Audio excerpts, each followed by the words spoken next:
왜 이 원장님이 우리 내외의 그 비밀스러운 이야기를 어디서 오늘 공개하셨구만요. 네. 여러분 너무 반갑습니다. 저는 이제 애양병원에 오면은 이제 고향에 온 것 같아요.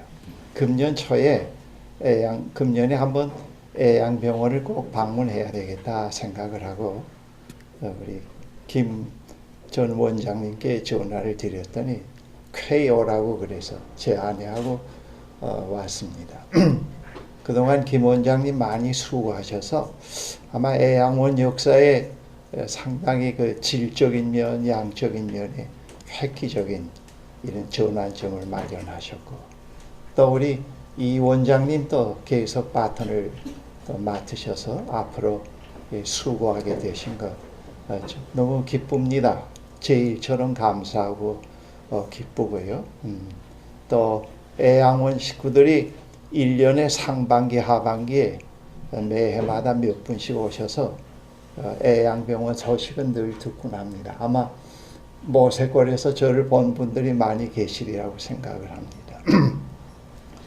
오늘 사랑하는 가족 여러분들을 만나니까 너무 감사하고 이제 기쁩니다. 여러분들이 신약 성경 사복음서를 읽어보시면은 거기에 그 예수님의 그 말씀과 교훈과 행적이 기록이 되어 있고, 그 다음에는 예수님께서 말씀하신 그 비유가 많이 복음서에 담겨 있습니다. 그 비유가 사복음서 중복되지 않는 걸로 이렇게 전부 나열해서 정리를 해보면은 사복음서에 그 비유가 46개가 있습니다. 그 46개의 그 비유가 전부 다 하나님 나라에 초점이 맞추어져 있습니다. 여러분 시간이 있으실 때 한번 그 비유를 전부 다 이렇게 뽑아서 한 50일 동안 또는 한 60일 동안 그 비유만 한번 여러분들이 쭉 묵상을 해보시면 신앙생활에 상당히 많이 도움이 됩니다. 예수님께서 이 세상에 오셔서 공생애를 시작하실 때 제일 먼저 선포하신 그 말씀의 내용이 예수님 자신과 함께 하나님 나라가 이 세상에 왔다고 하고 왔다고 하는 것과 그 다음에는 예수님과 함께 온 그 하나님 나라가 지금 또 오고 있다고 그렇게 말씀하셨습니다.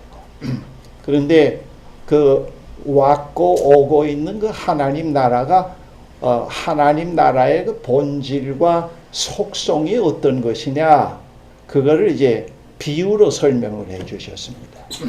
그러니까 예수님께서 말씀하신 그 하나님 나라는 매우 심오하고 깊기 때문에 그것을 하나의 그 논리적으로 어떤 단순한 교리로 설명하기가 상당히 어렵습니다. 그리고 하나님 나라는 매우 경험적인 것입니다. 논리적인 것보다도. 그래서 예수님께서 그 하나님 나라를 이제 미술로 비유하면은 구상이 아니고 추상화로 설명하셨다. 그렇게 말씀드릴 수가 있겠습니다.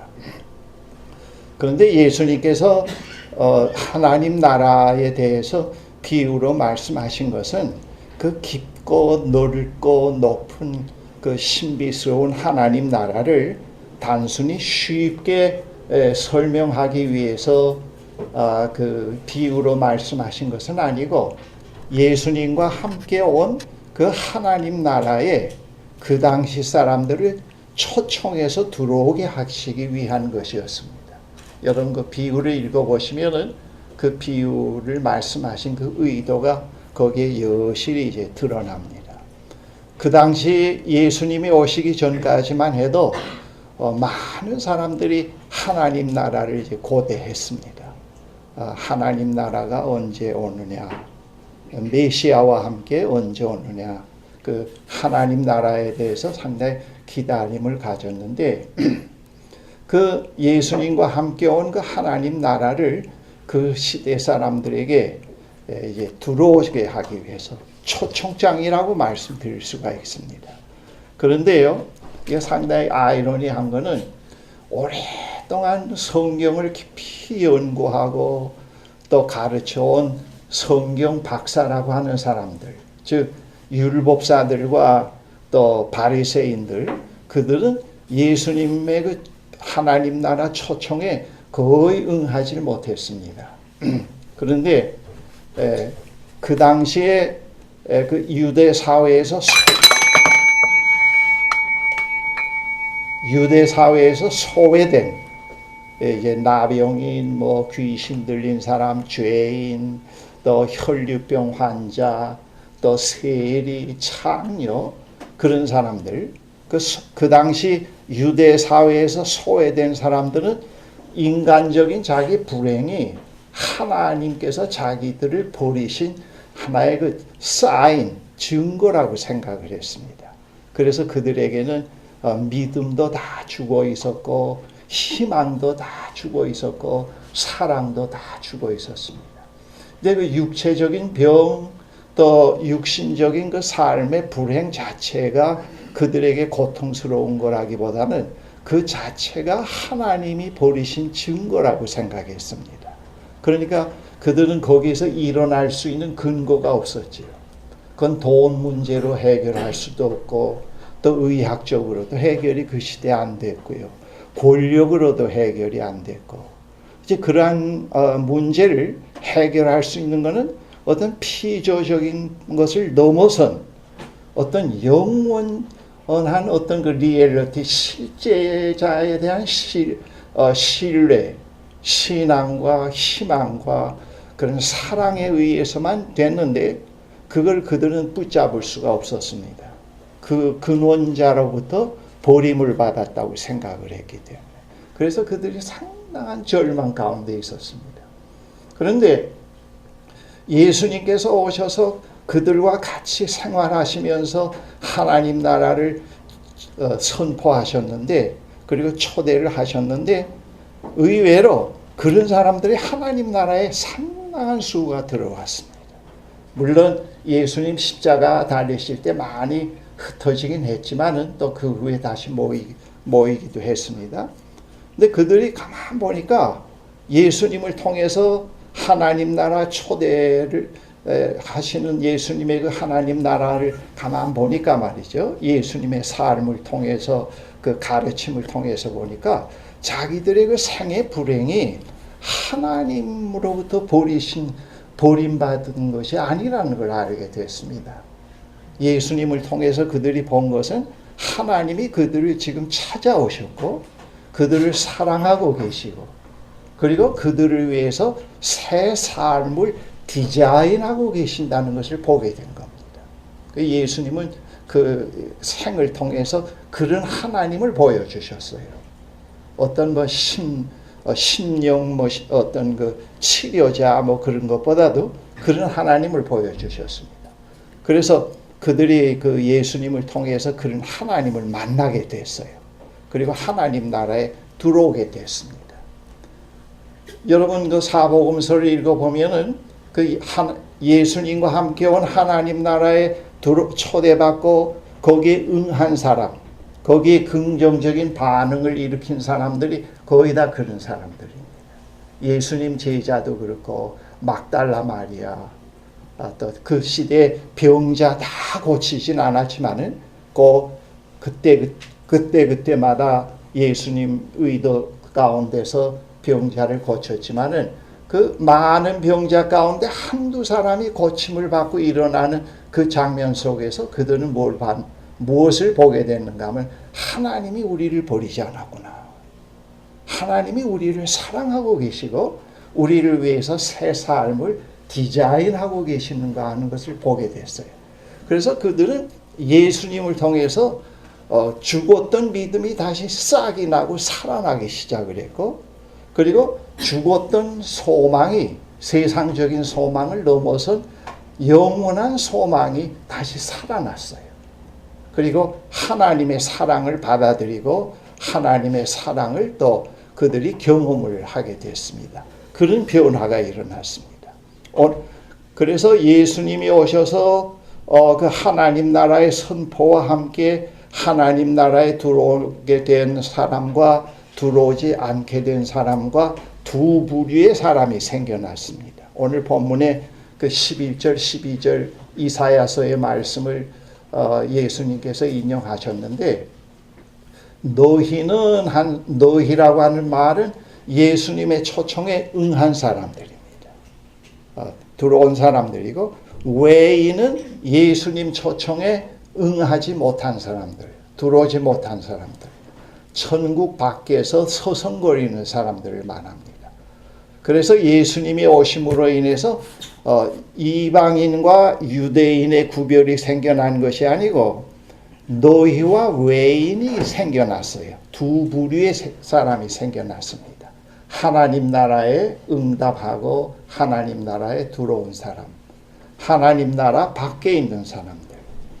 하나님 나라 밖에 있는 사람들에게는 예수님의 그 하나님 나라에 대한 이야기가 무슨 말인지 전부 수수께끼로 들린 겁니다. 그러나 하나님 나라에 들어온 사람들에게는 그것이 수수께끼로 들리질 않았습니다. 또 예수님이 그걸 풀어서 그들에게 말씀을 또 드렸습니다. 그래서 그 예수님의 비유는 먼저는 그 하나님 나라에 초청을 하는 초청장으로서 예수님이 비유를 말씀하셨다 하는 것이고, 그 다음 두 번째로는 여러분 하나님 나라에 우리가 들어왔지만은 하나님 나라에 들어온 우리들이 그 시간부터 저 천상 세계에 가서 사는 것이 아니고 이 현실에서 삽니다. 죄악이 있고 유혹과 시험이 있고 또 그 다음 전쟁과 폭력이 있고 거짓과 불의가 있고 또 하나님 나라에 들어와 있지만은 깊은 회의와 절망이 따를 때도 있고, 그리고 우리의 또 무거운 생의 짐을 져야 할 때도 있고, 뭐 믿지 않는 사람과 조금 더 다를 바가 없는 그런 상황 속에서 우리가 살아야 돼요. 그렇기 때문에 하나님 나라에 발을 들여놓은 후에도 계속해서 오늘 비유에서 말씀하신 대로 30배, 60배, 100배로 자꾸 이렇게 결실해 가지 않으면, 익어가지 않으면 하나님 나라에서 탈락하게 됩니다. 예수님 당시 때도 그랬고 또 그 이후에 지금까지도 하나님 나라에 들어온 사람들 중에 탈락하고 하나님 나라에서 떨어져 나가는 사람들이 상당히 많이 있습니다. 그러나 이런 고난과 역경 가운데서 늘 하나님과 동행하면서 그런 그 역경을 이겨가는 하나님 나라 백성으로서 삶을 배워가고 그것을 익혀가는 사람들은 거기에서 30배, 60배, 100배의 결실을 맺습니다. 이미 말씀드린 대로 이 하나님 나라는 경험적인 거기 때문에 한번 들은 걸로 끝나면 안 되고 듣고 이해하고 마음으로 깨닫고 돌이켜야 됩니다. 거기까지 와야 됩니다. 그리고 이미 들어온 사람들도 계속해서 예수님의 말씀으로 가라사대 귀 있는 자는 들으라 말씀하셨죠. 듣고 이해하고 마음으로 깨닫고 그 다음에는 돌이켜야 됩니다. 그래야 자꾸 잘합니다.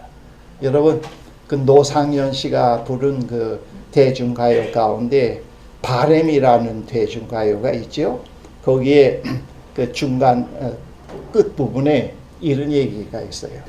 우리는 늙어가는 것이 아니고 익어갑니다. 연속해서 두 구절이 반복이 됩니다. 후렴처럼 우리는 익어가는 것이 아니고 늙어가는 것이 아니고 우리는 익어갑니다. 우리는 늙어가는 것이 아니고 익어갑니다. 반복이 돼요. 제가 거기에다가 좀 더 첨가해서 그리스도 안에서는 삶이 늙어가는 것이 아니고 익어간다. 그렇게 이제 제가 바꾸어서 가끔 생각을 합니다. 하나님 나라에 들어온 분들은 여기 씨앗의 비유에서 그 30배, 60배, 100배라는 말이 익어간다는 말로 해석해도 틀림이 없습니다. 조금 더 잘못된 게 아닌데, 그래서 계속 익어가야 돼요. 그런데 그 익어간다고 하는 그 내용이 여러분 제가 어릴 때 시골에서 자랄 때 초가집 지붕 위에 박이 연립을 했습니다. 씨를 심으면은 박줄이 타고 이제 초가집 지붕에 가서 거기까지 올라가서 그다음 이제 박이 열려서 이제 나중에 가을에 이제 익게 되면은 그 박이 노랗게 익은 다음에는 그 톱으로 해면은 그 겉은 딱딱하고 속은 텅 비어 있어요. 이제 그런 하나님 나라에서 익는다고 하는 것은 그런 것은 아니고 석류로 제가 비유할 수가 있습니다. 석류는 그 열매 속에 있는 씨가 하나하나 연그러 가면서 붉게 그러면서 껍질을 트고 나오잖아요. 이제 그 하나님 나라에서의 그 익는다는 표현을 말이 그런 것을 말합니다. 예, 그런 것이 이제 하나님 나라의 특징이다. 그렇게 자꾸 익어가야 그 다음에는 하나님 나라에서 탈락되질 않습니다. 유혹을 이기고 시험을 이기고 그걸 자꾸 그것을 이제 익어가는 모습이 될 수가 있습니다. 제일 중요한 것이 바로 이제 그런 것이 되겠습니다. 그래서 예수님이 하나님 나라를 비유로 말씀하신 것은 계속 하나님 나라에 발을 들여놓은 하나님의 백성들이 계속 익어가게 하기 위해서 비유를 말씀하셨다 하는 겁니다. 하나님 나라에 일단 우리가 들어오면은 큰 비유의 집에 우리가 들어와 있다. 그렇게도 비유할 수 있어요. 그리고 그 큰 집에는 많은 비유의 창문들이 있다. 46개 또 50개 그 이상. 그래서 우리가 그 창을 통해서 하나님 나라가 어떤 나라고 하나님 나라 백성으로 어떻게 살아가야 할지를 자꾸 듣고 깨닫고 돌이키는 가운데서 우리가 익어가게 된다 하는 것입니다. 그러니까 하루아침에 집회 한 번 해서 화끈해서 눈물 한 번 흘린다든가 방언이 터진다든가 그걸로 끝나는 건 아닙니다. 그건 착각이에요. 그건 아주 위험스러운 것이고 계속 그런 것이 이제 토대가 되어서 익어가는 하나의 기초가 됩니다. 그건 틀림없죠. 그래서 계속 인생의 봄, 여름, 가을, 겨울 그 인생의 라이프 스타일 시즌을 통해서 계속 익어가게 된다 하는 겁니다. 그래서 예수님이 그 비유를 말씀하셨어요. 오늘 이 자리에 계신 여러분들은 다 하나님 예수님을 통해서 하나님 나라 초청장을 받고 다 그 초대에 응한 사람이라고 전제할 수가 있을 것 같습니다. 그렇지 않았으면 이 자리에 있을 수가 없겠죠. 그런데 그 초청장을 받기 전에 여러분들은 다 다양한 상황에 있었다. 그렇게 말씀드릴 수 있습니다. 어떤 사람은 또 생애 깊은 시련 가운데, 어떤 분은 질병 가운데, 실패 가운데, 또 생애 문제로 깊이 고민하는 가운데 다양한 생애 그 상황 속에 있을 때 다양한 매개체로 어떤 분은 이런 신앙 강연회를 친구하고 따라왔다가 어떤 분은 주일에 교회 가서 설교 말씀을 통해서 또 어떤 분은 믿는 친구를 통해서 또 어떤 분은 좋은 신앙 서적을 통해서 다양한 매개체를 통해서 여러분들은 그 초청의 말씀을 들었다. 그 언어의 표현과 내용은 다 다양하더라도 그 핵심은 예수님이 여러분들을 사랑하고 계시고 하나님이 여러분들을 예수님을 통해서 이처럼 사랑하고 계시고 여러분들을 하나님 나라로 초대하고 계신다. 그런 뜻이 됩니다. 그걸 듣고 이 자리에 왔다고 봅니다. 듣고 깨닫고 돌이켰다. 지금 제가 여러분들에게 이 말씀하는 것을 전혀 무슨 말인지 전부 수수께끼로 들리는 사람 손 들어보세요. 아니죠.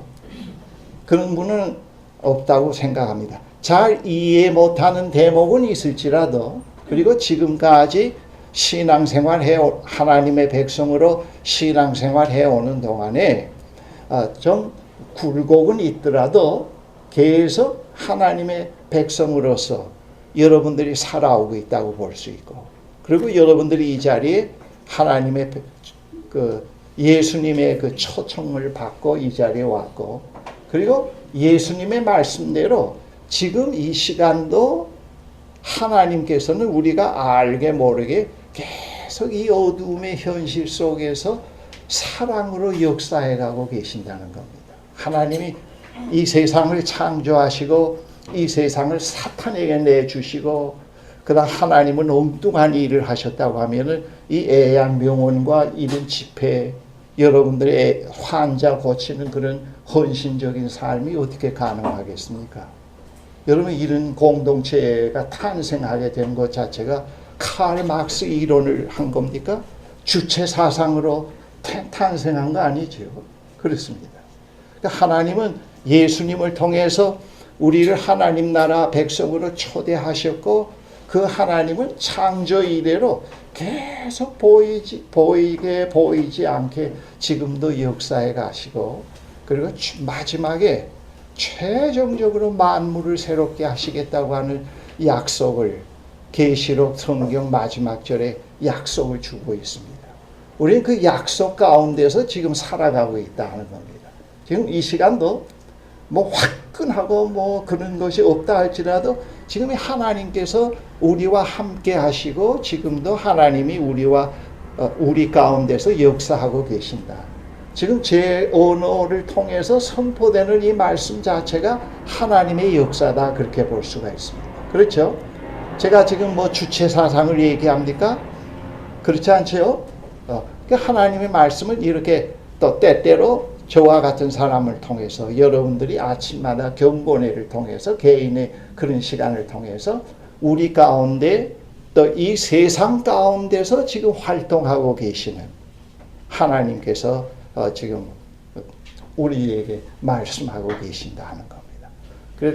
그래서 우리는 하나님 나라에 들어온 이후에는 우리에게는 그 하나님에 대한 신뢰가 눈이 띄어지고, 하나님의 이야기를 통해서 하나님에 대한 희망을 자꾸 갖게 되고, 하나님의 사랑을 자꾸 우리가 받아들이고 그 사랑을 실천하기 위해서 우리가 노력을 하고 있습니다.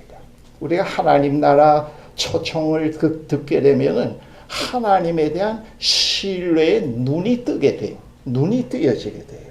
이 기독교 신앙은 우리가 신념화시키고 믿자 해서 우리가 만들어내는 게 아니고, 예수님을 통해서 하나님, 살아계신 하나님의 이야기를 들을 때 그 하나님에 대한 신뢰가 생겨나요. 이 기독교 신앙의 신앙의 근원 발생지는 우리의 곤고한 감정이 아니고 하나님이 그 발생의 근원입니다. 그분이 세상을 어떻게 지으셨고 어떻게 활동하고 계시고, 그분이 지금 우리와 어떤 관계를 갖고 있다는 것, 우리를 극진히 사랑하고 있다는 것.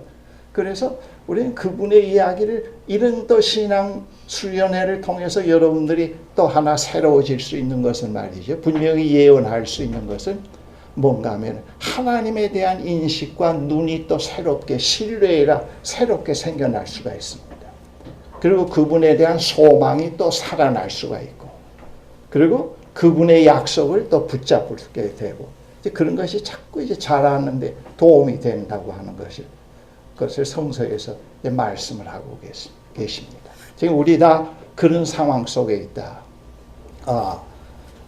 저 같은 경우에는 저는 이제 그 모태신앙이에요.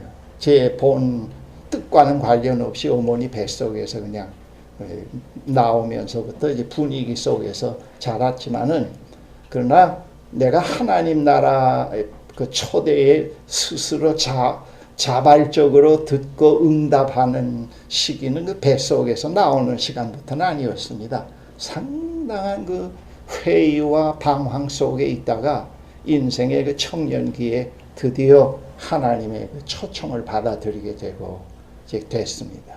그래서 지금 왔는데 저는 지금까지 그 하나님 초청에 응하게 만들어주신 하나님께 감사하고 있어요. 내가 하나님의 백성이 안 됐더라면 어쩔 뻔했나. 그래서면 이 시간에 애양원도 못 왔으리라고 생각합니다. 이게 얼마나 행복한지 모르겠어요. 나이가 들수록 하나님의 백성이 됐다는 게 자꾸 행복해지네요. 참 좋다. 그렇게 느껴져요. 뭐 여러 가지 유혹도 있고 실패할 때도 있었고 시험에 들 때도 있었지만 그 과정을 넘어서서 이제 오게 됐습니다. 자, 그러면 또 하나 이제 여기서 중요한 질문을 해볼 수 있는데, 그럼 하나님 나라 초청에 우리가 응한 다음에 거기에 반응을 우리가 반응을 나타낸 후에 그럼 우리 삶에 구체적으로 어떤 변화가 일어나는가, 이게 아주 중요해요. 다른 사람보다 세속사회 속에서 다른 사람보다 성공의 가도를 달리느냐, 질병에 안 걸리느냐, 뭐 출산할 때 또 아들만 낳느냐, 요즘엔 또 딸만 좋아합니다. 그런 건 많이 없어지고, 그리고 남은 다 IMF 나서 남은 다 망해도 나만 잘 되느냐, 뭐 이제 그런 것으로 우리가 하나님 나라 백성으로서의 어떠한 그런 그런 경험화된 하나님 나라 백성 된 어떤 그런 것을 주장할 수도 있는데, 그거는 잘못이라고 봅니다. 거기에 붙잡고 있으면은 신앙생활을 해가기가 참 어렵습니다. 그대로 안 돼요, 사실. 그래서 자꾸 낙심하고 떨어져 나가게 되고 그렇게 되는데, 이 성경에 보면은 하나님 나라 백성으로 일단 들어온 다음에 아까도 얘기했지만은 예수님을 통해서 우리를 극진히 사랑하시고 찾아오신 하나님을 보게 되는데, 그 하나님이 임영수를 극진히 사랑하시고 임영수와 깊은 사귐의 교제를 맺어가기를 원하신다는 걸 말씀하셔요. 그래서 하나님 나라에 들어온 다음에는 보이지는 않지만은 우리가 내적으로, 개인적으로, 사회적으로 보다도 개인적으로 어떤 새로운 변화가 일어나는가 하면은 하나님과 교제가 시작됐다. 그렇게 얘기할 수가 있습니다. 여러분들이 좋건 안 좋건 간에 하나님과 사귐의 교제가 시작되는데, 그 교제는 한 순간으로 끝나질 않고 이 세상 인생의 여정이 끝날 때까지 계속이 되고 영원의 세계까지로 계속이 돼요. 그 소멸이 안 돼요. 그리고 성경에 여러 곳에도 있지만은 일단 하나님 나라 백성으로서 하나님께 손 안에 우리가 들어오게 될 때는 그 어떤 것도 빼앗아 갈 피조물이 없어요. 하나님께서 놓지 않는 한 그런 변화가 옵니다. 저는 조금 전에 얘기했지만 뱃속에서 나와서 지금까지 이제 얼마 안 있으면은 조만간에 이제 80고개를 올라가는데, 80년 동안 하나님과 함께 동행하면서 살아왔다. 그렇게 얘기할 수 있어요. 여러분 신구약 성경을 읽어보면은 아브라함을 부르시고 또 그 전에 프리히스토리의 이야기를 읽어보면은 이거 분명하게 하나의 성서의 흐름으로 나타나 있습니다. 하나님이 우리와 함께 하시기를 기뻐하시고 사귀기를 원하신다는 것. 그래서 우리가 하나님 나라 백성이 된 다음에 이 세상 사람들에게 나는 하나님을 믿고 예수를 믿고 하나님 나라 백성이 된 후에는 상당히 새로운 변화가 있다. 그건 무엇이냐? 하나님과 사귐이 시작된다. 그리고 그 사귐과 함께 계속 내 인생의 문제를 그분에게 매일매일 갖고 가서 의논을 드리고 그분으로부터 지혜를 구하고, 그리고 그분이 나에게 원하시는 바 뜻이 무엇인가를 자꾸 묻게 된다. 그런 변화가 나에게 생겨서 그래서 기도가 가능한 겁니다. 그 변화가 일어나요. 상당히 실제적입니다. 구체적이고 그걸 이제 경험적이라고 얘기할 수 있어요. 그 경험이 아주 경험적인 것인데, 그래서 우리가 하나님을 믿는 사람들이 묵상이 가능해요. 여러분들 아침마다 일어나서 개인 묵상을 하든지 또 여기 와서 경건을 하든지 오늘도 나를 부르시고 그의 백성으로 삼으신 그 사랑하는 분이 나와 동행하시는 분이 나에게 무엇을 말씀하실까 늘 기대 속에서 그 시간에 나가게 돼요. 내가 어떻게 내 마음을 감동시키고 뜨겁게 만들고 또 기도를 지원해서 할까가 아니고 자꾸 수동적인 입장으로 서게 됩니다. 오늘도 그분이 뭘 말씀하실까? 내가 아침에 일어나서 하나님 오늘 저녁에 애양원 가족들과 함께 이런 집회가 있는데 하나님께서 원하신 것이 계시지요? 그거를 이루어 주세요. 또 그렇게 기도했단 말이에요. 나도 말씀을 전하고 있지만은 하나의 나도 하나님께서 이 시간에 어떤 일을 하실까 상당히 기대를 갖고 이 시간에 섰다 하는 것은 거짓말이 아닙니다. 언제나 집회할 때도 그런 자세를 섭니다.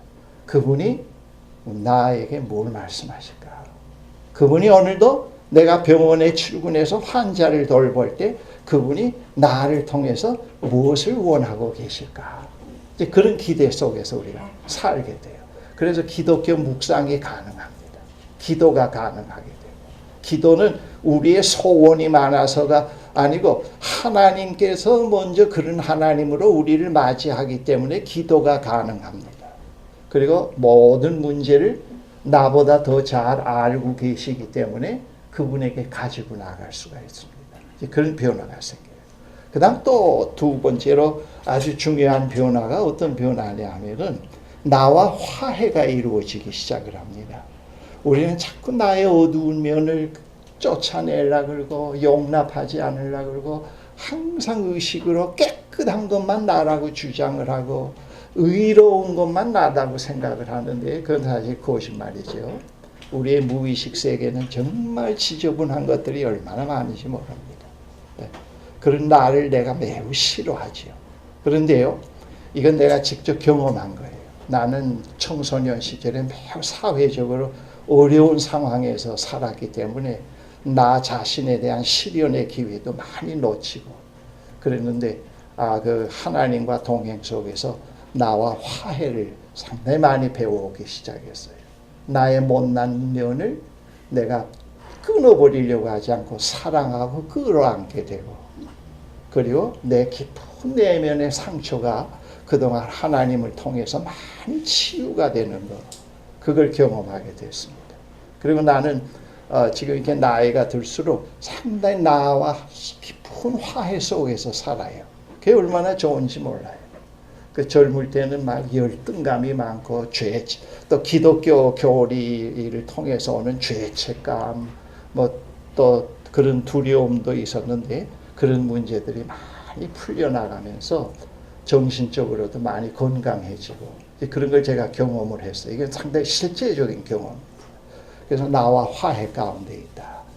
제가 20대 전에 찍은 그 학생 중고등학교 때 사진을 보면은 참 보기가 싫어요. 여드름이 많이 나고 우울이 뚝뚝 떨어지고 말이죠. 근데 지금은 내가 거울 앞에 서면은 내가 참 미남이다 그렇게 생각해요. 여러분 믿거나 말거나 말이죠. 참 나는 미남이다. 내가 화해됐기 때문에 그래요. 화해했기 때문에. 그리고 내가 주님이 나를 사랑하시는 것처럼 이제 내가 나를 사랑할 수 있게 됐어요. 죄를 합리화시킨다는 말이 아니에요. 무슨 말인지 이해되겠죠? 예. 죄 지은 나도 하나님이 용서하신다는 걸 믿게 되고 그분에게 갖고 가게 되고 그랬어요. 제가 한 45년 전에 첫 교회 목회를 하던 조그만 달동네 교회가 하나 있었는데 45년 만에 한 4년 전인가 목동에서 지금 상당히 큰 교회가 됐어요. 그 교회에서 저를 사경에 초청을 해서 갔습니다. 갔더니 그때 저기 달동네에 있을 때 그 함께 있던 장로님 가운데 한 분이 살아계시고 나머지 분들이 다 세상 떠났어요. 그리고 그때 청년들이 고등학교 학생이 담임 목사가 되고 또 저 예루살렘에 가서 히브리 대학에서 한 10년 공부한 분인데 아주 교회가 얼마나 참 밝고 아름다운지 몰라요. 근데 이제 그때 청년으로 있던 분들이 권사도 되고 또 은퇴도 했고 장로도 되고 그랬어요. 근데 그분들이 나를 보더니 목사님은 45년 전하고 똑같네요 그래요. 그러면 45년 전에 내가 이렇게 안경도 끼고 기미도 많고 이게 흰머리도 생겼나? 그때는 사실 안경도 안 끼고 지금보다 솔직히 얘기해서 미남이었다고요. 그런데 그게 아니죠. 그때 임영수가 퍼스널리티로 영어로 얘기하면 임영수다 그거예요. 한경직 목사로 둔갑을 하던가 성 프랜시스로 둔갑을 하지 않고 임영수 그대로라. 임영수다 그거예요.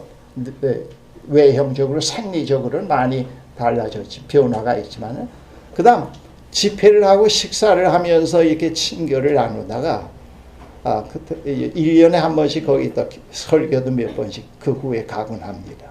근데 그 교인들이 목사님은 45년 전과는 참 다르네요 그래요. 그 다르다고 하는 말을 내가 인정을 해요. 그건 뭔가 하면 아까도 얘기했지만 내가 성 프란시스코로 뭐 공자로 바뀐 게 아니고 캐릭터가 많이 바뀌었다는 걸 제가 받아들여요. 그동안 하나님과 동행해 오면서 열등감에서 해방이 되고 상처가 많이 치유가 되고 나와 화해되고 허세에서 많이 벗어나게 되고 그리고 많은 그 영적인 자유를 누리게 되니까 참 좋아요. 그런 면으로 그분들의 얘기를 듣고는 그럼 제 속으로 또 교만하다 그럴까봐 말이죠. 속으로 당연하지요.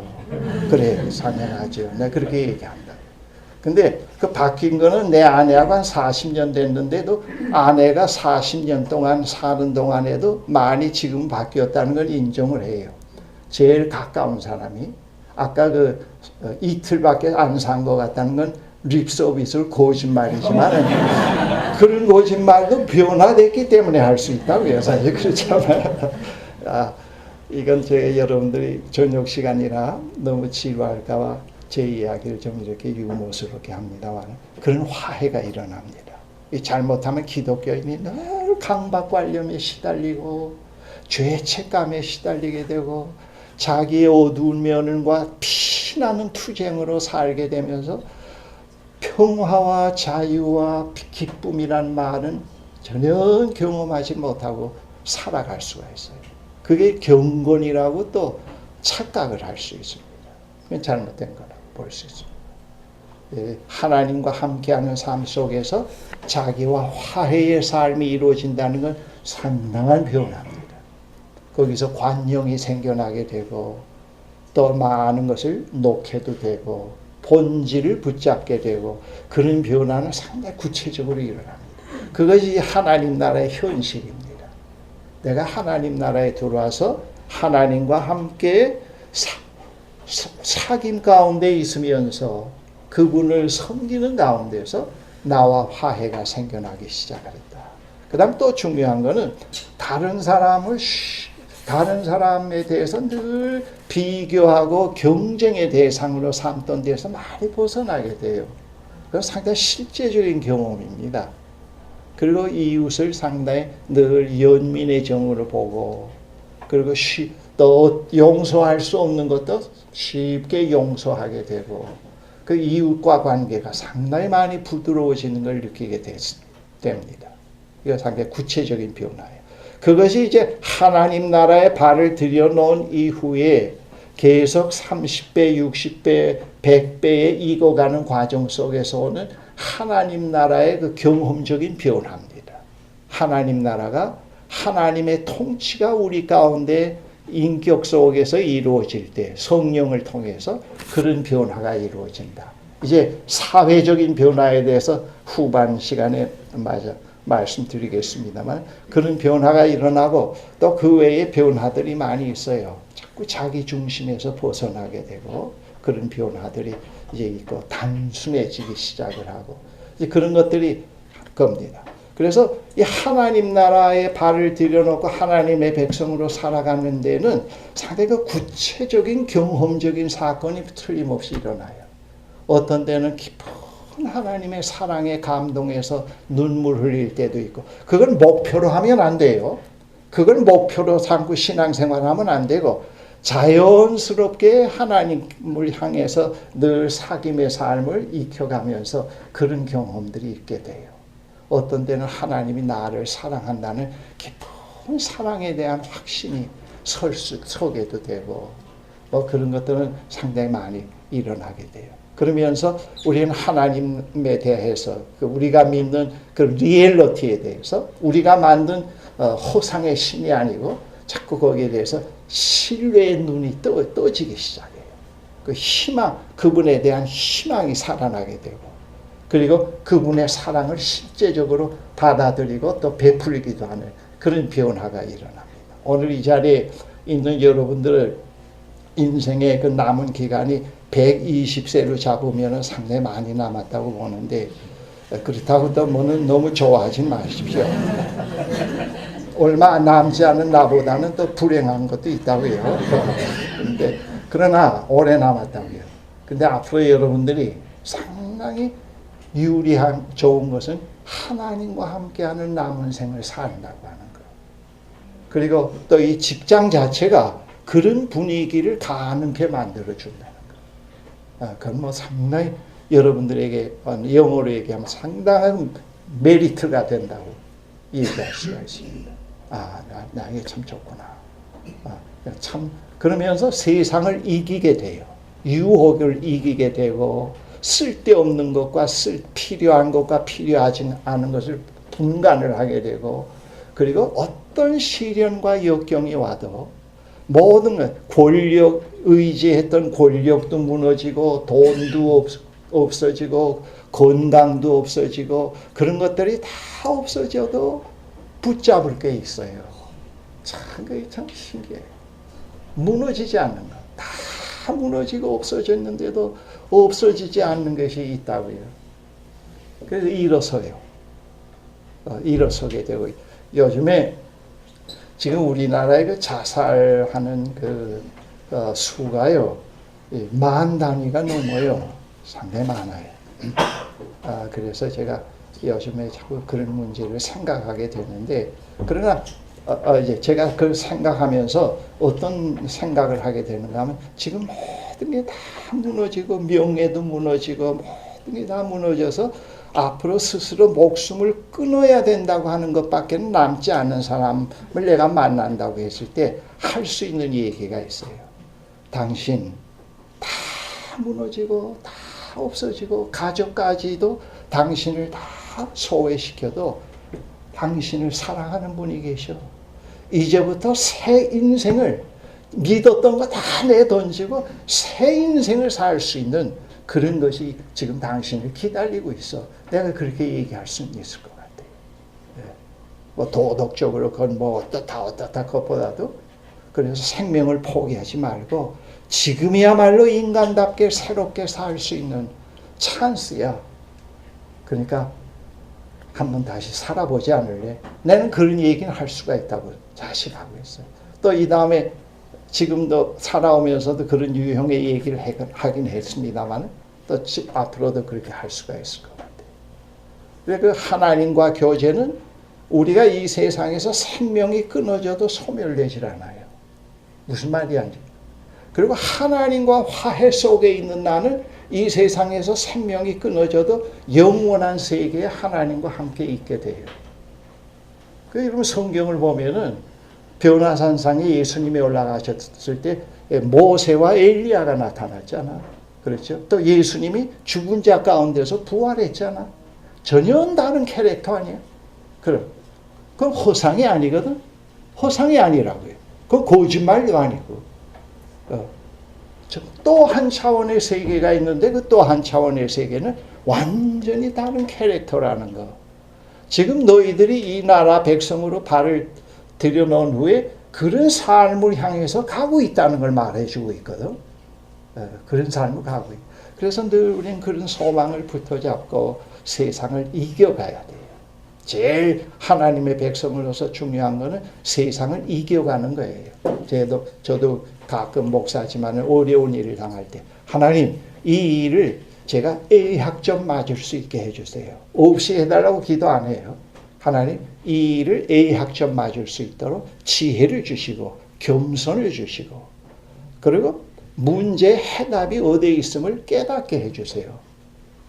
이 문제를 그르치는 욕심과 명예욕에서 해방시켜 주세요. 그렇게 자꾸 기도해요. 그러면서 많은 것을 넘어왔다는 건 뭐 확실합니다. 거짓말 아니에요. 우리 세상을 이길 수 있어요. 이길 수 있고 영혼을 우리가 쟁취할 수가 있다고.